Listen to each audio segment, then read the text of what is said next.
look at a video game story, I am asking myself, is this interesting? Like everybody else.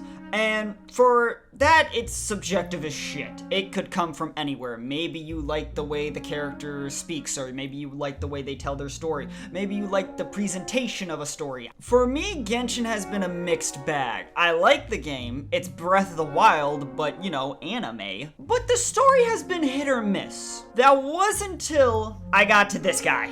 And you may be asking yourself, why do you like the story so much? Is it because it's good? Is it because it's kind of got tragic stuff going on? Is it because it's a prelude to what's happening in Inazuma and sets the island up really well? No. His story is literally the end of the Edo period from Japan. I wasn't expecting this when I was playing this game. I wanted to do big numbers and instead I got a fucking history lesson. In case nobody understands what I'm talking about, there was a period in Japan known as the Edo period. It was after the huge warring states that it was going on for centuries, and during that time period, a lot of the samurai that were originally warring were basically living it up. They were training, they were doing poetry, they were living the dream, while the peasants and all the other people were kind of stuck in the muck. At the end of this period, the shogun of the samurai who held all the power basically was destroyed by newer weapons, newer trade, and the fact that a lot of people didn't want to deal with samurai anymore. What had ended up happening was, after this huge war that happened at the end of the Edo period, the shogun had disintegrated, and all the samurai were basically banned.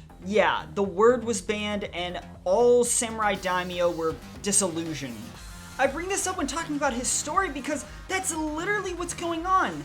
Kazuha is one of the samurai that decided to flee Japan during the Edo period, while his friend represents the samurai that fought during the end. Although it's a little twist because in the end the samurai that wanted to stay samurai weren't fighting against the shogun. They were actually fighting against basically the Satsuma clan and the Choshu clan. It was a whole thing and I'm not going to get into it. Basically, there's two different ways I interpret this. Number one, and probably the strongest one, is that Kazuha is basically showing the viewpoint of the samurai that saw the new European and Western influences of like trade and things like that basically coming in and taking everyone's ambition, which could have gone a lot worse during those times. Another interpretation is that I'm just looking too far into this and I should really stop, but I'm not going to. Now, this story isn't like a complete one-for-one of what actually happened in history, but it has so many different like little parallels that I absolutely love.